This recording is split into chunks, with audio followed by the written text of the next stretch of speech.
ईश्वर से प्रेम होगा तो हरि कथा से ही।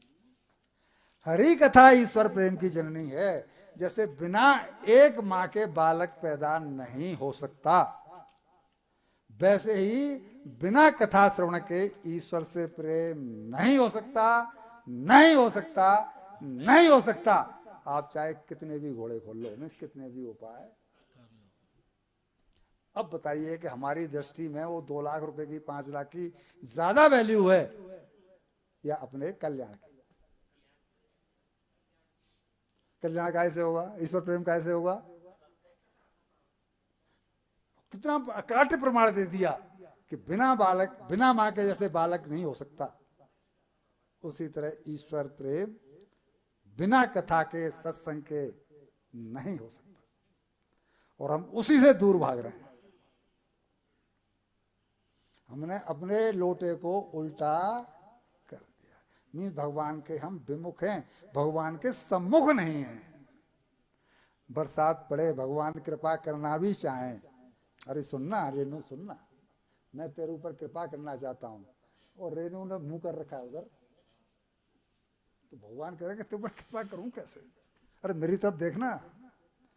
कथा सत्संग मीन्स भगवान की तरफ उन्मुख होना। भगवान को ताज्जुब और होता है कि जब मैंने सृष्टि की रचना की तो भगवान कौन सी कृति उत्पन्न करके सबसे ज्यादा प्रसन्न हुए थे?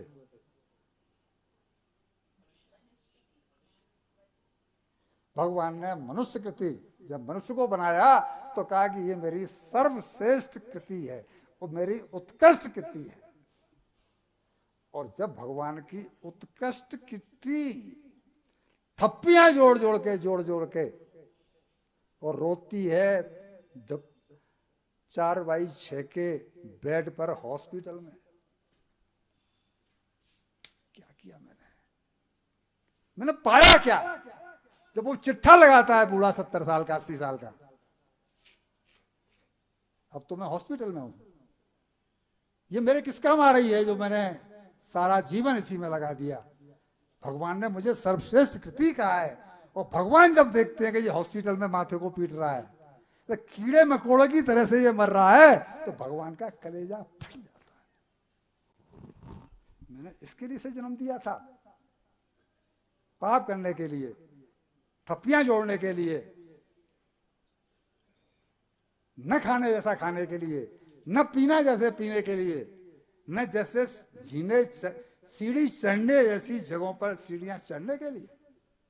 इसने कभी मेरे मंदिर की तो सीढ़ियां नहीं चढ़ी। और काले सर वाली के जो है कोठे पर चढ़ जाएंगे, भगवान का कलेजा फट जाता है।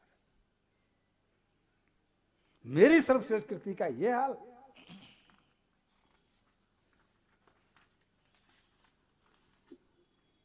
भैया जी, इस माया के धड़कते हुए दावानल से फौरन निकलिए, फौरन निकलिए। एक गडरिया भेड़ चढ़ा रहा था, गडरिया भेड़ चढ़ा रहा था, और उस गडरिये को संजोग से कहीं पर हीरा मिल गया, डायमंड।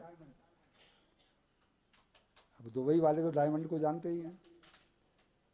अब वो डायमंड मिल गया तो वो क्या जाना बेचारा गडरिया कि ये डायमंड है। तो उसने कहा चिपक तो रहा है, उसने उसमें होल करवाया और अपनी भेड़ के गले में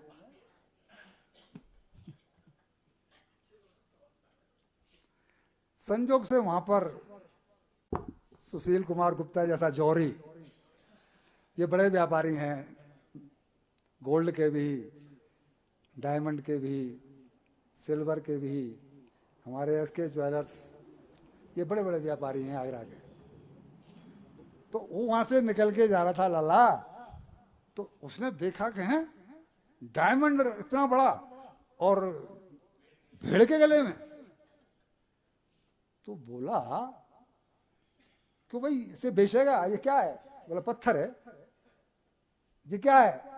बोला पत्थर है। तो इसे बेचेगा? बोला पत्थर को खरीदोगे?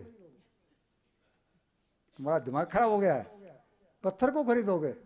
लेकिन वो तो जोरी है, वो तो जोरी है, उसने तो पट लिया। तो बोला अरे भाई तेरे को उससे क्या करना, हम क्या करेंगे? तू कीमत बता ना, हम पत्थर ले लेंगे। तो कुछ भी दे दो, पत्थर की क्या कीमत, पत्थर की कुछ भी दे दो। तो उनने कहा कि मैं तुझे 10 रुपए दूंगा। वो 10 रुपए दे दोगे? वो पत्थर 10 रुपए में बिक रहा है। बड़ा खुश हुआ, दे दो। उसने उतार के जो जैसे ही दिया उसके हाथ में, हीरा फट गया, हीरा फट गया, उसका कलेजा फट गया। बोले ये तो गमार था, ये तो गमार था, तू तो जौहरी है, तू तो जौहरी है, तेरे को तो पता था कि मैं हीरा हूं, और तूने मेरी कीमत 10 रुपए लगाई, तुझे शर्म नहीं आई? मेरी कीमत 10 रुपए लगाते समय भगवान वही तो कहते हैं कि मैंने तुझे मानव जन्म दिया है, तुझे शर्म नहीं आती ऐसे ऐसे काम करते हुए? तू उसकी कीमत समझ ही नहीं रहा है कि मैंने तेरे को क्या दिया है, उत्कर्ष करती है तू मेरी। भगवान को बहुत दुख होता है, उनका कलेजा फट जाता है। मैं बह जाता हूं भाई, आपके मतलब की बात जहां आती है मुझे बताना पड़ता है।